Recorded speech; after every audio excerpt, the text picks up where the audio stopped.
So basically last class में हमने discuss किया था हिस्ट्री के बारे में एंड जनरेशंस के बारे में। मैंने आपको बताया था व्हाट आर द जनरेशंस, इसमें कौन कौन से जनरेशंस हैं, first generation, second generation, third generation, fourth and fifth तक बताया था। तो कोई ऐसा बच्चा है जो ज्वाइन किया था ऑनलाइन या ऑफलाइन लास्ट क्लास? अब बताइए कि उसमें से हम लोग फोर्थ जनरेशन में क्या यूज करते हैं as a processing device? Fourth generation क्या इधर आ जाए।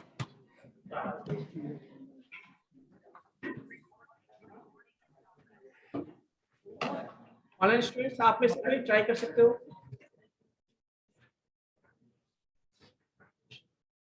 फोर्थ जनरेशन में कैसा हो गया था, मतलब वैक्यूम भरने के प्रोसेसर हो गया था। माइक्रो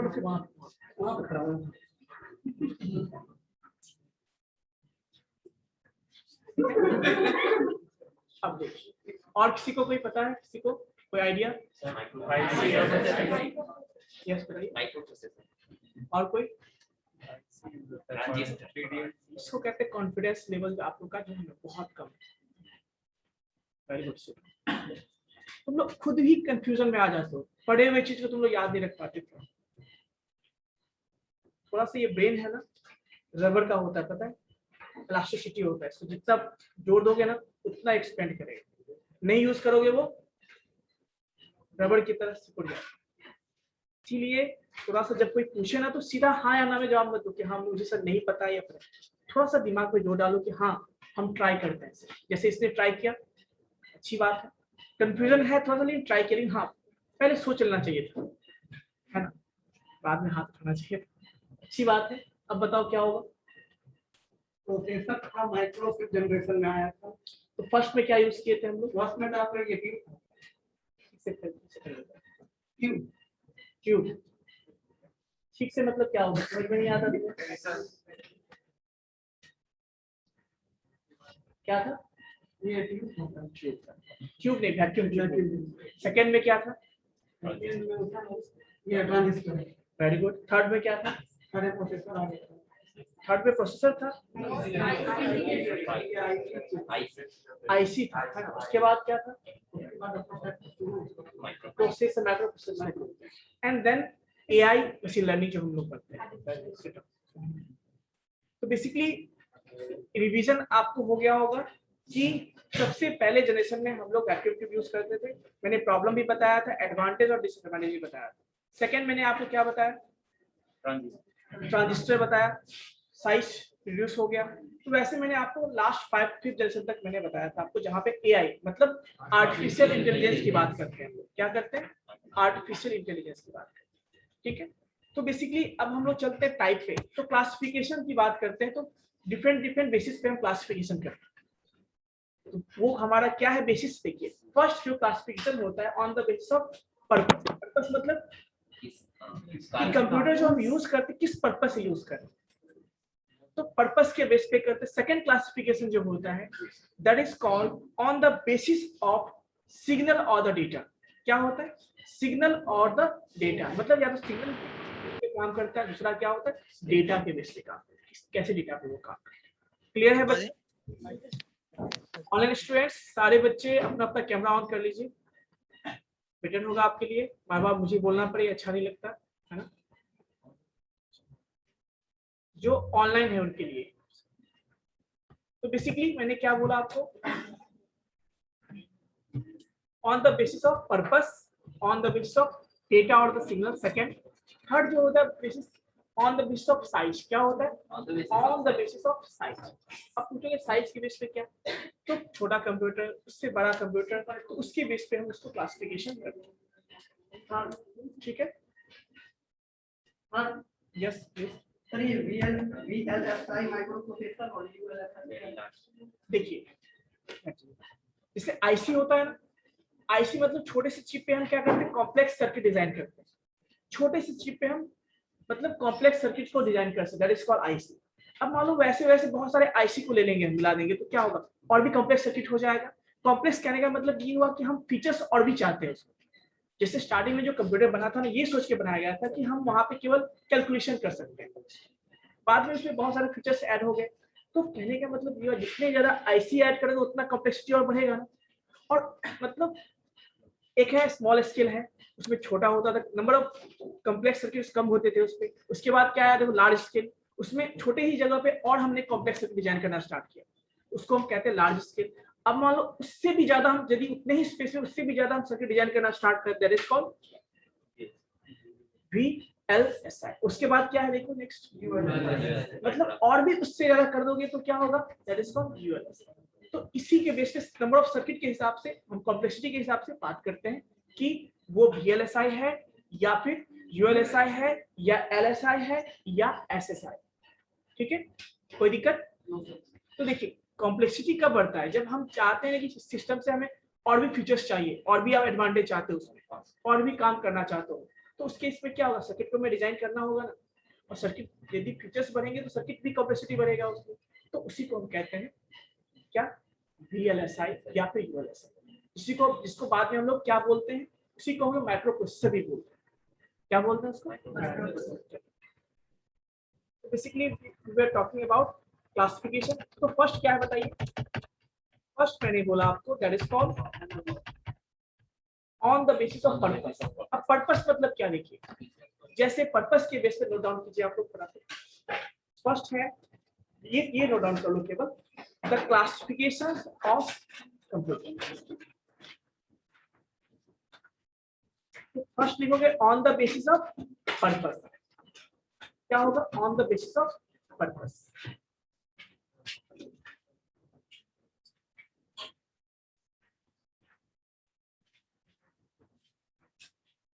ऑनेस्ट स्टूडेंट्स आप लोग नोट डाउन कर रहे हो, on the basis of purpose.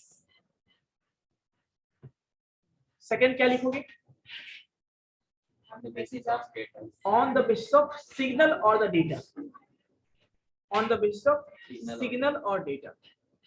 Third classification किस बेस पे होता है, on the basis of size. ठीक है, सो बेसिकली क्लासिफिकेशन हम डिफरेंट तरीके से करते हैं। सर इन सब का PDF कल आपने सेंड किया था? हाँ ऐसे कोई इशू है? नो सर, तो उससे क्लासिफिकेशन और स्पेसिफिकेशन मैंने बना लिया था। कुछ थोड़ा सा नोट डाउन किया करो, प्रैक्टिस रहेगा, क्योंकि सर उससे ही मैंने नोट्स बनाया, उससे रीड करके फिर नोट्स बना लिया था। Very good very good very good, thank you sir. तो बेसिकली मैंने एडवांस में भेजा भी था। खैर देखिए, तो जनरल अब हम फर्स्ट टाइप की बात करते हैं। फर्स्ट टाइप क्या था, ऑन द बेसिस ऑफ, उसकी बात करते हैं। तो लिखो on the basis of purpose. उसके फर्दर दो टाइप होते हैं। क्या होते हैं? फर्दर दो टाइप होते हैं। First is called general purpose computer. बस आपको नाम लिखना है, बाकी चीज मैं आपको PDF भेज दिया हूं और मैं भेज भी दूंगा, बस आपको नोट डाउन करना है। क्योंकि एक आपको नॉलेज में हो कि आज हमने ये टॉपिक पढ़ा, क्योंकि बच्चे भूल जाते हैं, घर पे आने के बाद वो शट डाउन जो होता है फिर वो ओपन नहीं होता। तो कभी गलती से ओपन हो जाए तो दिख जाए वहां पे कि आपने आज। तो बेसिकली फर्स्ट है आपका जनरल पर्पस कंप्यूटर। कौन झूला झूलने में लगा है? फैन को बंद कर दो ना, फिर क्या जरूरत है। तो बेसिकली मैं क्या बात कर रहा था, फर्स्ट जनरल पर्पस, सेकंड लिखोगे special purpose computer. Special purpose computer, clear है बच्चों?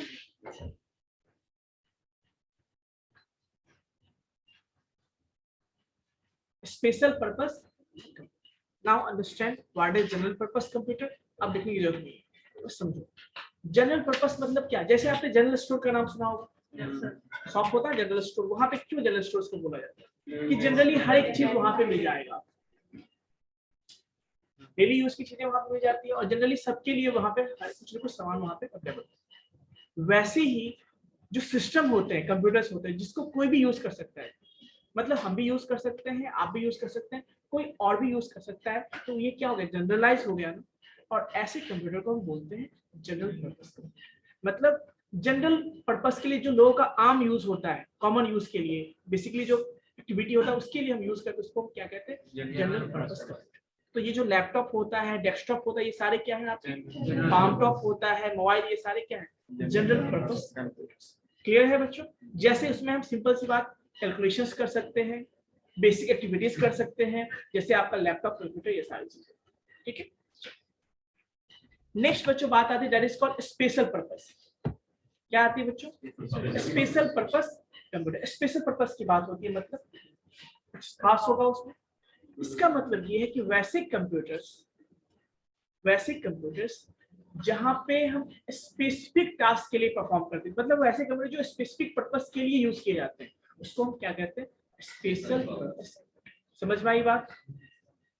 जैसे एग्जांपल के लिए बताओ, जैसे सर देखो जैसे रिसर्च सेंटर में जो कंप्यूटर यूज होता है, या फिर डॉक्टर्स जो स्पेशल कंप्यूटर यूज करते हैं। जो होते होंगे कंप्यूटर स्पेशल पर्पस होते हैं। स्पेशल पर्पस वो बाद में बात करूंगा मैं, उसका अलग क्लासिफिकेशन है। अभी सिंपल देखो पर्पस के हिसाब से, जैसे देखो आपने कभी पेशेंट मॉनिटरिंग सिस्टम देखा है, जो वेंटिलेशन सिस्टम जहाँ पे लोग पेशेंट को रखा जाता है। कभी देखो इस पे आप वेव, बहुत सारे वेव देखते हो, ब्लड प्रेशर बताता है, ऑक्सीजन लेवल बताता है, देखा अभी? चलो कभी नहीं, भगवान करे ना देखो, लेकिन मूवी में देखा होगा, है ना? तो बेसिकली मूवी में आप जो देखे हो वो क्या है, स्पेशल पर्पस ही होता है, वो भी कंप्यूटराइज होता है, इसका वो भी कंप्यूटराइज होता है, लेकिन वो स्पेसिफिकली डिजाइन किया जाता है पेशेंट के लिए, तो वो क्या हो गया? स्पेशल पर्पस कंप्यूटर हो गया, है ना? वैसे ही मान लो जो कंप्यूटर्स हमारे नेविगेशन सिस्टम यूज होते हैं, फ्लाइट के लिए यूज होते हैं, वहां भी कंप्यूटर होगा, वो स्पेशल पर्पस हो गया। मान लो ट्रेन में भी जो कंप्यूटर्स होते हैं जो यूज होते हैं, वो भी क्या आज कंप्यूटराइज सब कुछ हो गया है ना, तो वो भी क्या है? Special purpose. तो कहने का मतलब हुआ जब हम किसी चीज को स्पेसिफिकली किसी पार्टिकुलर चीज के लिए यूज करते हैं, that is called special purpose computer. यही डिफरेंस है, कोई दिक्कत?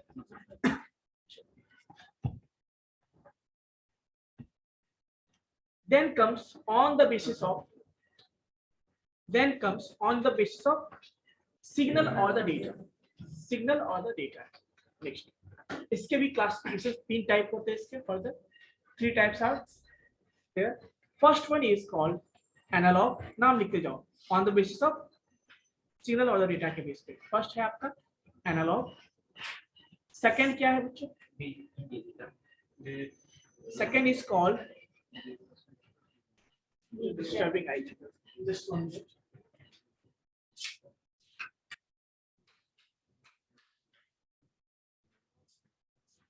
बेसिकली मैंने क्या बोला आपको? Analog computer. सेकंड लिखोगे डिजिटल कंप्यूटर, और थर्ड क्या लिखोगे आप?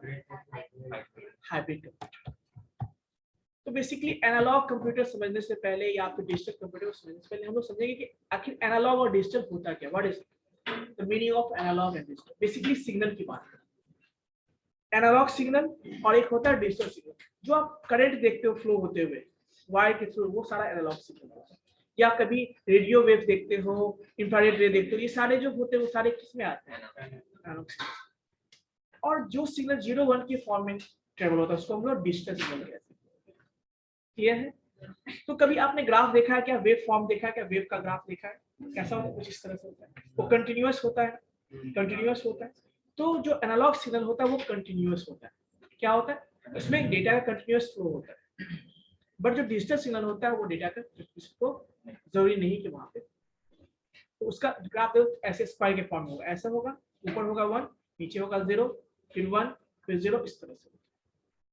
ठीक है, तो बेसिकली एनालॉग सिग्नल जो करंट फ्लो होता है, या फिर आप वेव फॉर्म जैसे देखते हो, या रेडियो वेव्स होते हैं, ये सारे भी, इसमें भी तो सिग्नल फ्लो होता है ना, वो सारे आपके एनालॉग के अंदर है, जो वायर के या बिना वायर के भी होते हैं। कोई दिक्कत? जहां पे जैसे सिंपल सी बात देखो, टेलीफोन की बात करते हैं। अब सोचो कि टेलीफोन में कौन सा सिग्नल होगा? टेलीफोन में कौन सा सिग्नल ट्रेवल होगा? कैसे कहोगे? आप जब बात करते हो कंटिन्यूअस बात करते हो ना, अब मान लो आप हेलो बोलोगे, अब रुक के आधे घंटे के बाद आएगा हाँ सर बताइए, तो क्या ये कंटिन्यूअस हुआ क्या? फिर वो बोलेगा हाँ सर बताइए, फिर तो बोलेगा अच्छा समझ में आ गई बात, तो हाँ सर आधे घंटे के बाद। तो बेसिकली क्या है ये? This is discrete, not continuous. Discrete मतलब जो ब्रेक हो गया आता है, कंटिन्यूअस जो लगातार। तो ऐसा आप कम्युनिकेशन करना चाहोगे क्या? फोन पे बात करते कभी देखते हो ना, ऐसा कुछ होता है, कहते हैं रखो फोन पे बाद में बात करते, नेटवर्क प्रॉब्लम है, कर देते हो आप लोग। लेकिन सोचो उस समय की बात, जब फोन की बात हटा दो, तो जब पोस्टमैन की बात करते हैं, पोस्टमैन को भी हटा दो। गांव में एक लोग होते, एक पर्सन हुआ था जिसका काम था मैसेज पहुंचा, मैसेंजर की बात, उसकी रात, और बहुत सारी कहानी आपने पढ़ा होगा कहानी से ना। तो कहने का मतलब ये हुआ कि वहां पे मैसेंजर पर्सन हुआ करता था जिसका काम था वो महीनों लगा देते थे मैसेज भेजने में। थोड़ा सा रिड्यूस हुआ, डाकिया का कंसेप्ट आया, थोड़ा रिड्यूस हुआ, और भी टेलीफोन आया और भी कंसेप्ट हुआ। कहने का मतलब हम जो चाहते कम्युनिकेशन हमारा क्या हो, रियल टाइम में हो। रियल टाइम मतलब अभी हम हेलो कहे तो उधर से हेलो रिप्लाई आया, हाँ भैया बताइए। जब आप घर में बात करते हेलो पापा कैसे हैं, तो हाँ बेटा मैं ठीक हूँ, तुम बताओ कैसे, ऐसा होता है ना। तो कंटिन्यूअस फ्लो होना चाहिए था। जहां भी कंटिन्यूअस फ्लो होता है वो क्या है आपका, उसमें आपका एनालॉग सिग्नल है। बट आप किसी को ईमेल आईडी से मेल करते हो किसी को, क्या मेल में जरूरी है कि जिसको हम भेज रहे हैं वो हमेशा प्रेजेंट हो वहां पे?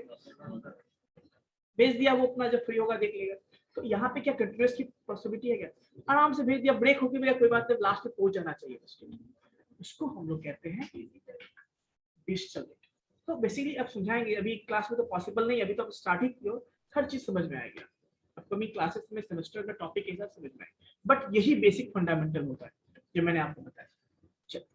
अब आपने और भी देखा होगा ना, एनालॉग सिग्नल्स जो होते हैं उस पर आप देखते हो ना कि मान लो आप रेडियो यूज कर रहे हो, बगल से कोई फोर व्हीलर, मान लो आप गांव में रहते हो, बगल से मान लो रास्ता है, आप रेडियो चला रहे हो, बगल से कोई ट्रक स्पीड में चला गया, तो फास्ट ब्रेक होता है, ब्रेक होता है। देखिए मौसम खराब है तो टीवी का सिग्नल कभी देखो खराब हुआ है। तो इसका मतलब ये है कि एक्सटर्नल जो इफेक्ट्स का जो है उस पर असर पड़ता है, किस पे, एनालॉग सिग्नल। और एनालॉग सिस्टम जो बने होते हैं तो उसी के बेस पे जो कंप्यूटर काम करते हैं उसको हम क्या कहते हैं, एनालॉग कंप्यूटर कहते हैं। और इसमें कौन कौन से कंपोनेंट्स होते हैं, इसमें basically mechanical and electrical components होते हैं। क्या होते हैं? Mechanical and electrical components. एक बात बताओ मुझे, क्या एसी जो है क्या कंप्यूटराइज है या नहीं है?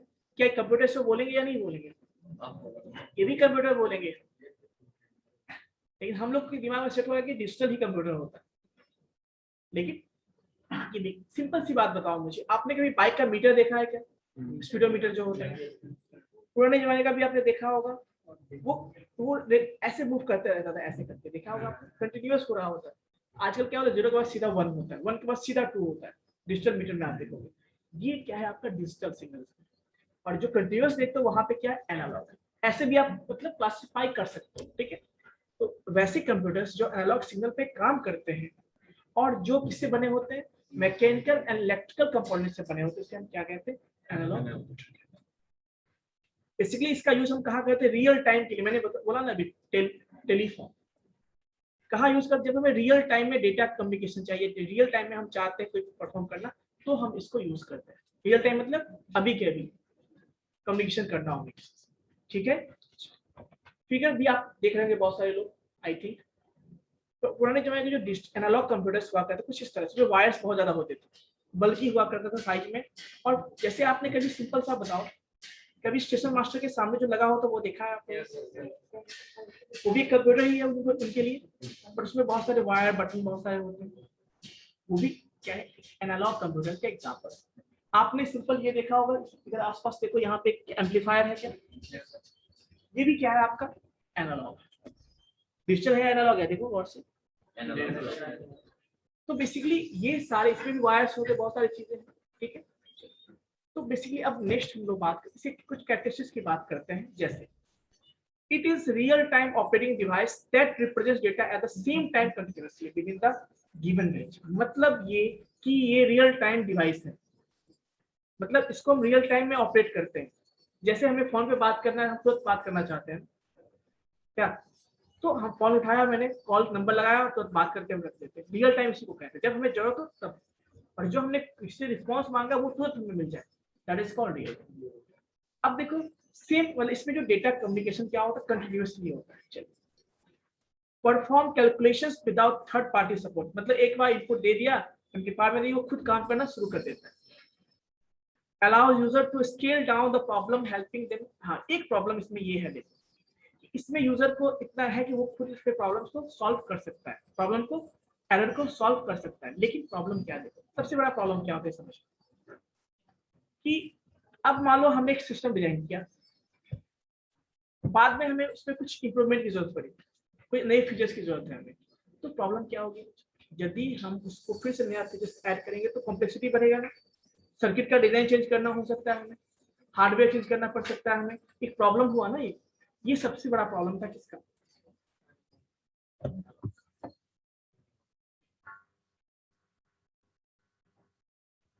ठीक है।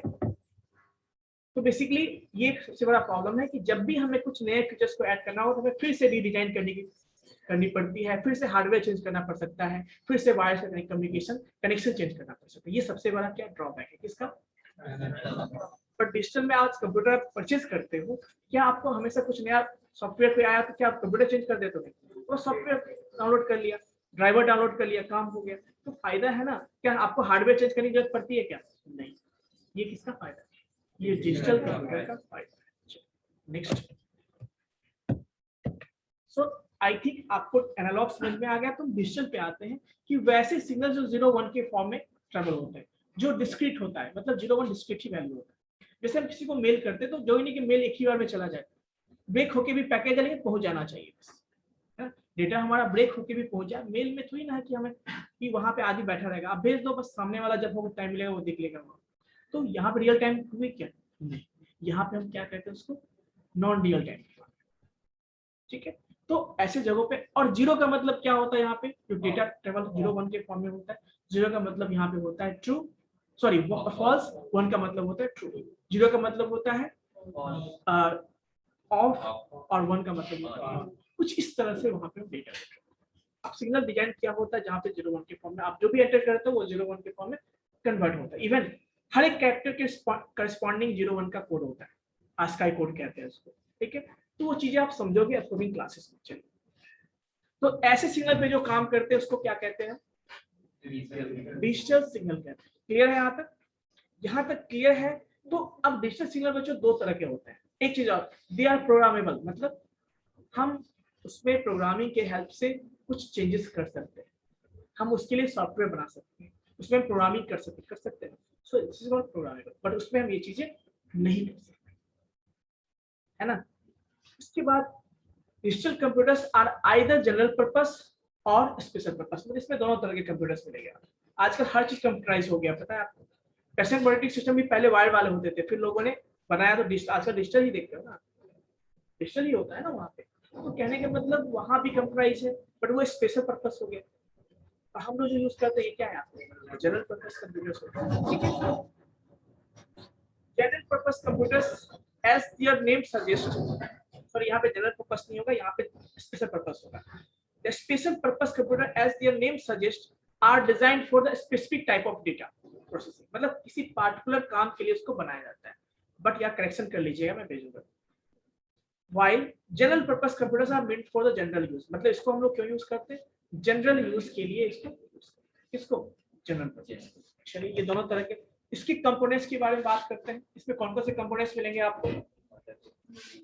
बेसिकली डिजिटल कंप्यूटर के कंपोनेंट्स होते हैं, इसमें आपको इनपुट डिवाइस मिलेगा, आउटपुट डिवाइस मिलेगा, प्रोसेसिंग डिवाइस मिलेगा, ये सारे मेमोरी डिवाइस मिलेगा आपको। ये सारे कंपोनेंट्स आपको कहाँ मिलेंगे, क्या ये उसमें मिलता है क्या। तो ये कुछ डिफरेंसेस हैं जो आप उसको क्लासिफाई कर सकते हैं। क्लियर है। चलिए नेक्स्ट बच्चों बात करते हैं कैरेक्टरिस्टिक्स, इसकी बात करते हैं। बहुत सारे कैरेक्टरिस्टिक्स हैं, जैसे कि ये रिलायबल है। रिलायबल मतलब इन द सेंस कि हम जब चाहे इसको यूज कर सकते हैं। ये हमें मतलब जैसे कहते हैं ना, रिलायबिलिटी की बात करते हैं, फ्रेंड की बात करते हैं। कोई कौन सा फ्रेंड रिलायबल है कौन सा नहीं, कैसे चेक करोगे आप। जब आप किसी प्रॉब्लम में होगे, फ्रेंड तो बहुत सारे होते हैं, पर जब आप प्रॉब्लम में होगे जो हेल्प करता है उसी को रिलायबल फ्रेंड हो सकता है रुपये से हेल्प ना करे, फिजिकली तो हेल्प कर सकता है ना। आपको कहीं जाना है, कहीं कुछ प्रॉब्लम है, तो मान लीजिए घर में कुछ जैसे आ गया तो आपके अपने शरीर से हेल्प कर देता है, दैट इज कॉल्ड फ्रेंड। हमेशा रुपया की बात नहीं होती है, वो भी अब जिसके पास समय नहीं वो रुपया से आपको हेल्प कर दिया, लेकिन आपके प्रॉब्लम में कैसे भी जो हेल्प करता है उसी को, सिंपल सा बात है। रियल लाइफ में फ्रेंड बहुत सारे मिलेंगे। रिलायबल फ्रेंड वही होते हैं जो विश्वसनीय, जिसको कहते हैं। कैसे चेक करो, किसी दिन ऐसा करना मत, बट बता देता हूँ। कभी प्रॉब्लम क्रिएट करो, देखो कौन काम आता है। जब पार्टी दोगे तो सब आ जाएंगे। बर्थडे पार्टी चलो ना, बोलो कि आज बर्थडे पार्टी नहीं मिला है लेकिन बस रुपया नहीं पा, दे दो, देखो कितना बर्थडे पार्टी अटेंड करता है। तो बेसिकली ऐसा करना नहीं है, रियल लाइफ में ऐसा नहीं होता है। बट रिलायबल फ्रेंड उसी को कहते हैं जो आपके प्रॉब्लम में, ठीक है। तो वैसे ही हाँ, इसको हम लोग क्यों यूज करते हैं, जब हमारे पास कॉम्प्लेक्स कैलकुलेशंस होते हैं उसको सॉल्व करने के लिए हम उसको यूज करते हैं। ठीक है। It uses error correction code, ये बहुत सारी चीजें हैं, आप वो देख लीजिएगा, सिंपल चीजें, वो सारा मैं एक्सप्लेन ऑलरेडी कर चुका हूँ, इसमें कुछ नई चीजें नहीं है। नेक्स्ट बच्चों बात करते हैं, that is called hybrid computer. Now hybrid मतलब दोनों से बना है, तो इसमें फीचर्स होते हैं आपके एनालॉग कंप्यूटर के भी होते हैं और डिजिटल कंप्यूटर्स के भी फीचर्स होते हैं। जैसे ये जो कंप्यूटर्स होते हैं ना, ये दोनों डेटा पे काम करते हैं। अब मान लो हम चाहते हैं कि सपोज कभी कभी आपने देखा होगा बिजली मीटर, देखा है आपने? मीटर जो होता है वो भी कंप्यूटर एक तरह का हो गया, आजकल डिजिटल मीटर आ गए हैं। करंट जो फ्लो करता है वो कौन सा सिग्नल है बताओ? एनालॉग। वहां पे डिस्प्ले किस में हो रहा है? डिजिटल फॉर्म में हो रहा है, फिर वो आउटपुट किस में जाता है? एनालॉग। तो कहने का मतलब वहां पे बताओ करेक्शन हो रहा है ना, यानी वो जो डिवाइस है वो इनपुट क्या ले रहा है बताओ? एनालॉग सिग्नल, डिस्प्ले कर रहा है डिजिटल फॉर्म में, फिर आउटपुट क्या दे रहा है आपको? कन्वर्जन हो रहा है। तो ऐसी जगहों पे हम क्या करते हैं? हाइब्रिड कंप्यूटर यूज करते हैं, जहां पे आपको दोनों पे काम करना होगा। ठीक है, कोई दिक्कत? So basically these computers are a combination of both digital and analog computer. In this type of computers, the digital segments performs process control by the conversion of analog into digital and digital into, तो यहाँ पे क्या होता है? Analogue को digital में convert करके process किया जाता है, देन वापस उसको फिर एनालॉग में कन्वर्ट करके आपको आउटपुट दिया जाता है। ठीक है, a hybrid computer system setup offers a cost effective method of performing complex simulation। मतलब इसके हेल्प से हम क्या कर सकते हैं? कॉम्प्लेक्स प्रॉब्लम्स को भी सॉल्व कर सकते हैं। ठीक है बच्चों, आपको पिक्चर दिख रहा होगा,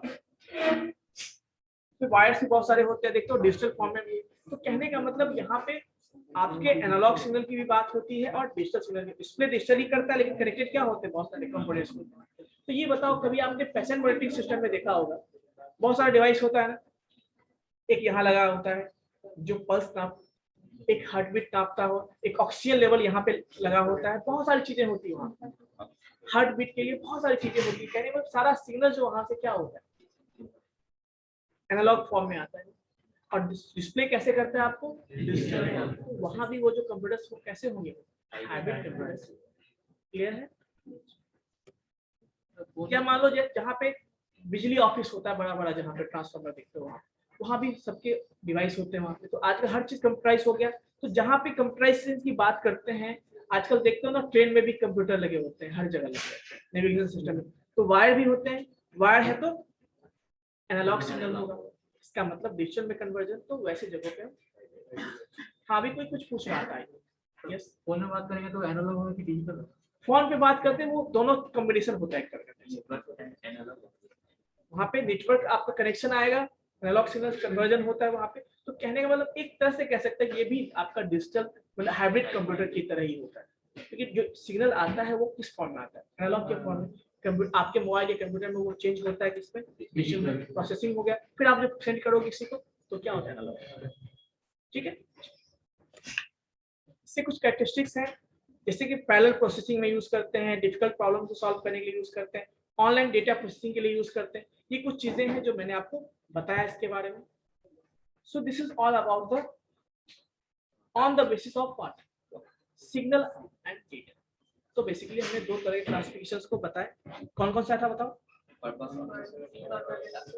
नेक्स्ट बच्चों बात करेंगे हम लोग, दैट इज कॉल्ड साइज की बात करते हैं। साइज की बेस पे बात करेंगे तो कौन कौन से होते हैं? चार टाइप होते हैं साइज के बेस। एक्चुअली मैं कह सकते हैं ये जो चारों टाइप हैं वो आपके डिजिटल कंप्यूटर के ही पार्ट होते हैं, टाइप होते हैं। कभी कभी एग्जाम में ऐसा भी पूछा जा सकता है, देखो ये मैं टॉपिक जो बता रहा हूँ आपको, इससे बहुत तरह के क्वेश्चन बन सकते हैं। आपसे क्वेश्चन ऐसा पूछे कि what are the types of digital computer, तो भी ये चार बोलेगा, या आपसे पूछे on the basis of size पूछे तो भी ये चलेगा, कोई दिक्कत? या सिंपल आपसे पूछे कि what are the types of computer, तो आप क्लासिफिकेशन में पूरा बता सकते हैं। लेकिन आपसे पूछे कि डिजिटल कंप्यूटर ही बताओ हमें, तो आप फिर ये चार बताओ। ठीक है, तो कौन कौन से हो गए? Micro computer, mini computer, main frame computer.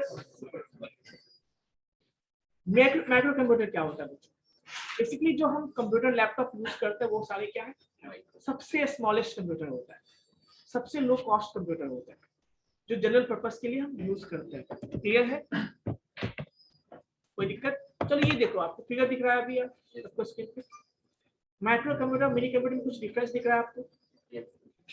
बहुत हद तक ये दोनों सेम ही है, पर थोड़ा साइज का डिफरेंस होता है। पर्सनल कंप्यूटर देख रहे हो, लैपटॉप देख रहे हो, यस प्लीज। तो रास्पबेरी पाई और एड्रिनो बोर्ड जो है वो भी एक मिनी कंप्यूटर आता है, तो वो माइक्रो में नहीं आता। कौन सा? रास्पबेरी पाई, तो वो भी तो सिंगल यूनिट कंप्यूटर ही है। हम नाम नहीं सुना इसका, ठीक है। क्या चीज? तो मदरबोर्ड सा रहता है, वही उसका कंप्यूटर रहता है, उसमें मिनी कंप्यूटर कीजिए और उसको यूज कीजिए प्रोसेस प्रोग्रामिंग। अच्छा, आजकल जो आया क्या, इधर आया क्या? नया नहीं होता, नया नहीं होता, पुराना वर्जन 5 चल रहा होता है। अच्छा, उसमें क्या है? मेनली लिनक्स ऑपरेटिंग सिस्टम पे होगा। अच्छा अच्छा, उसकी बात कर रहे हो, ठीक है। उसका ये वर्जन है क्या? ये जैसे लिनक्स का यूनिक्स भी लिनक्स का ही पार्ट था, आपका उबुंटू भी उसी का पार्ट है, वैसे ही है वो। अच्छा, उसकी बात कर रहे हो। तो वो भी आपका ऑपरेटिंग सिस्टम की बात, यहाँ पे ऑपरेटिंग सिस्टम की बात कर रहे हैं। ये आपका ऑपरेटिंग सिस्टम हो गया। नो सर, वो हार्डवेयर है सर। हार्डवेयर है ना, उसमें जो इंस्टॉल है वो क्या है आपके पास? वो हम पे डिपेंड है, क्या इंस्टॉल कर रहे हो।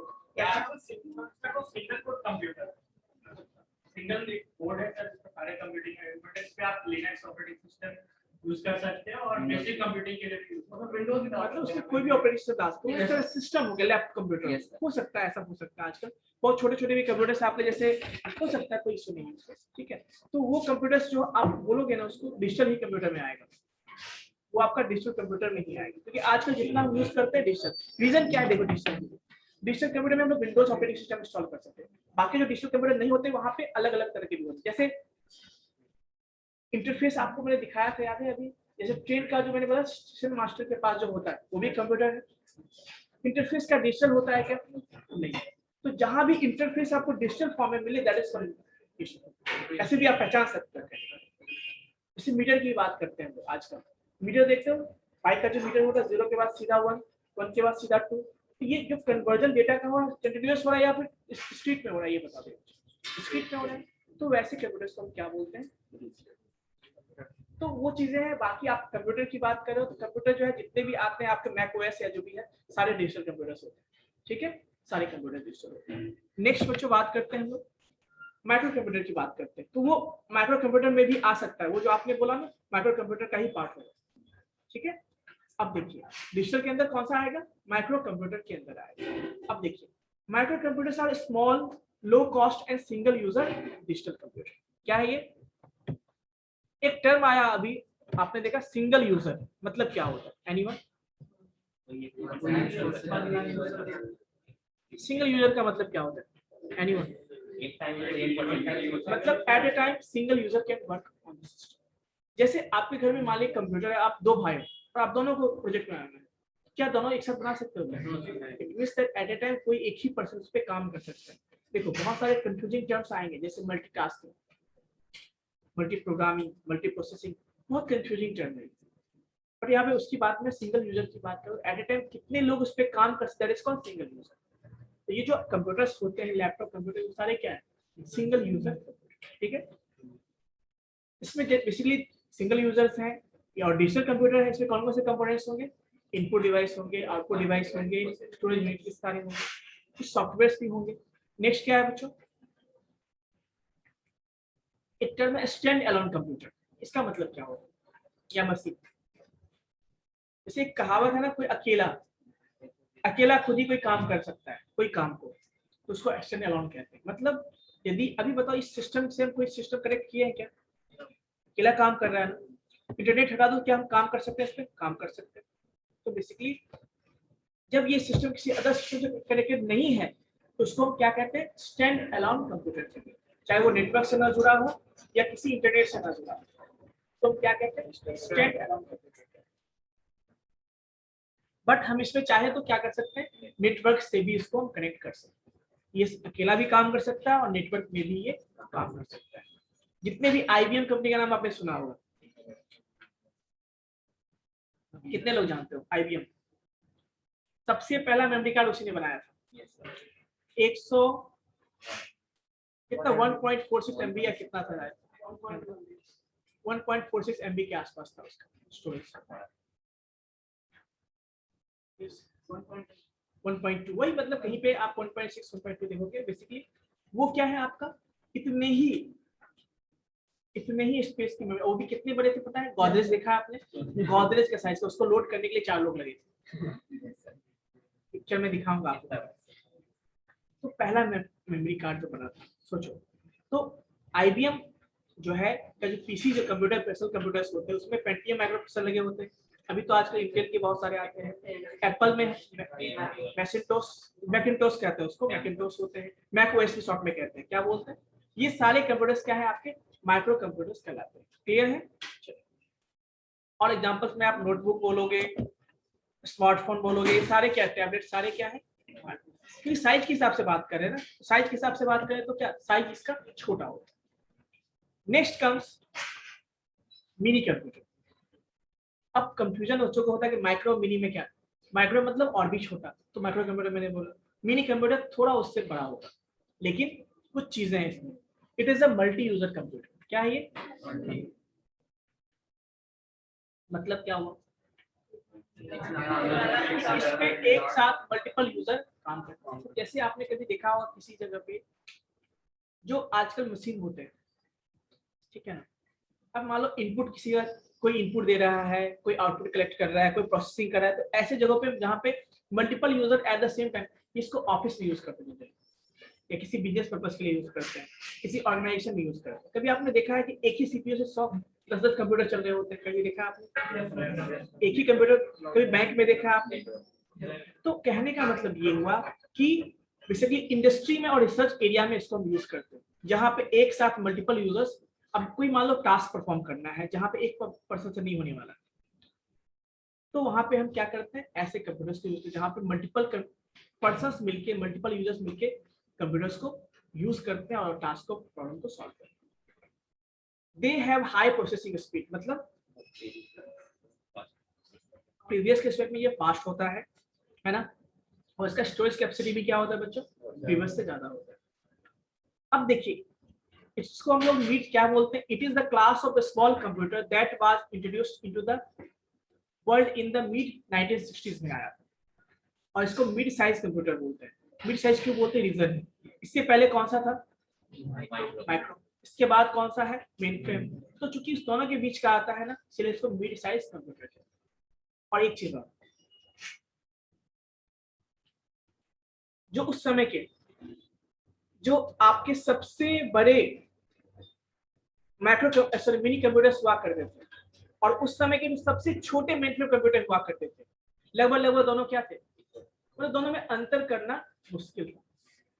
बट वही मैं बात करूं कि जो आजकल के सबसे बड़े माइक्रो कंप्यूटर जो होते हैं, और उस समय के जो सबसे मतलब छोटे मिनी कंप्यूटर की बात करें, दोनों में डिफरेंस होता था। दोनों में क्या क्या डिफरेंस था, पहली बात कि पहले जो कंप्यूटर्स मैंने बोला माइक्रो कंप्यूटर, वो सिंगल यूजर था, और ये क्या था, मल्टी यूजर। सबसे पहला डिफरेंस यही होगा।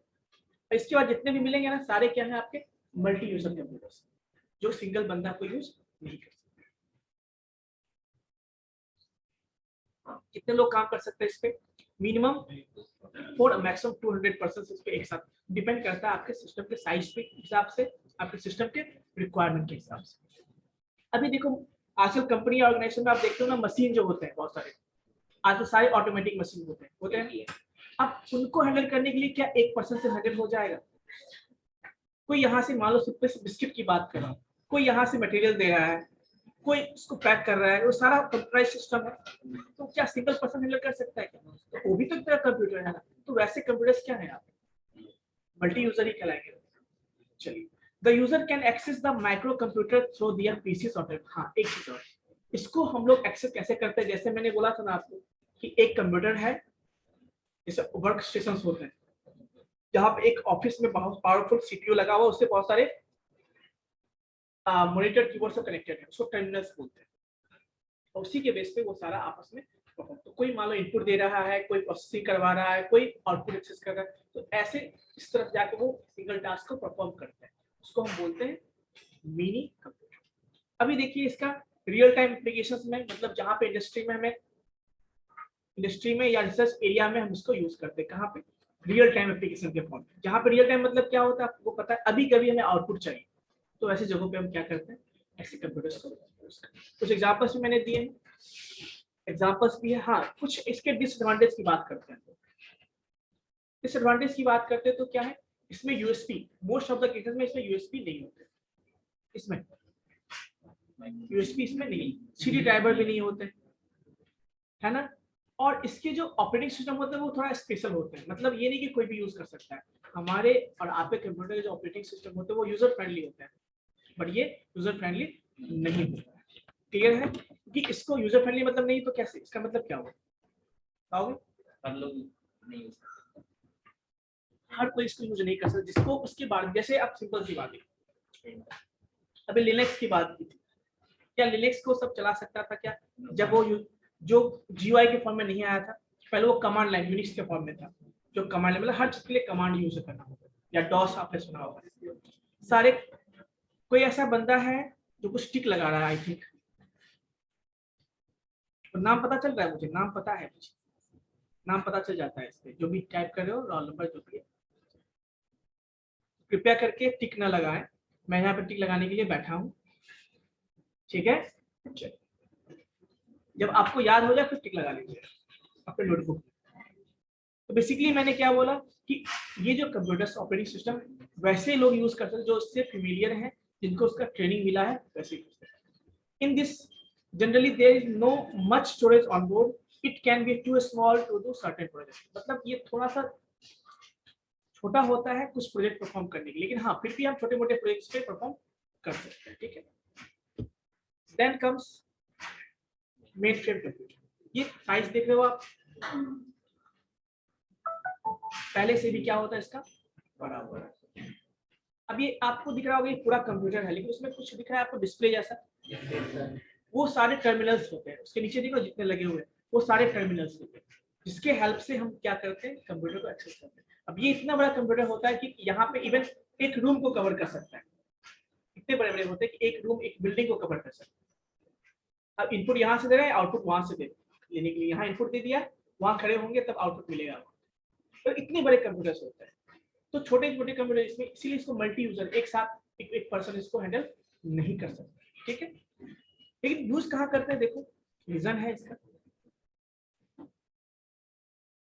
जहाँ पे आपको सेंट्रलाइज सिस्टम की जरूरत होती है, जैसे बैंकिंग सिस्टम जानते हो, बैंक्स में क्या होता है, सेंट्रलाइज होता है ना, तभी तो आप अपने घर पे घर के ब्रांच पे जाकर रुपया जमा करो और रुपया आप कहीं और से निकाल लेते हो, तभी तो पॉसिबल है ना, या कहीं जमा करो कहीं पे रुपया आपको अपडेट हो जाएगा, ये क्या सेंट्रलाइज सिस्टम है।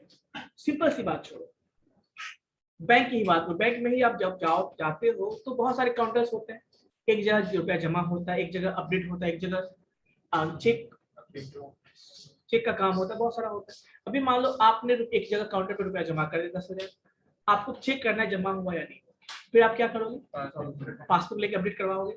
तो बेसिकली देखो वो सारा अपडेट तुरंत हो जाता है ना, इसका मतलब कहीं ना कहीं डेटाबेस सेंट्रलाइज है, तभी तो सारे यूज कर रहे हैं उसको। तो वैसे जगहों पे हम क्या करते हैं, मेन फ्रेम कंप्यूटर्स को यूज करते हैं, ठीक है। अब जैसे मान लो एसबीआई का ही मेन ब्रांच होगा, सबसे मेन ब्रांच, वहां पे ये सारे होंगे, तो वहां भी तो सिस्टम लगा होगा ना, तभी तो वहां से सारे ब्रांचेस एक्सेस कर रहे हैं, वहां पे ब्रांच सब मेन ब्रांच के भी सब ब्रांच एक्सेस कर रहे हैं, छोटे मोटे ब्रांच को एक्सेस कर पा रहे हैं, क्योंकि वो डेटा सारा सेंट्रलाइज है। इवन आप आजकल यूपीआई और गूगल पे के थ्रू बैलेंस चेक कर लो, कभी भी रात के दिन में भी कभी कर लो, कैसे पॉसिबल है।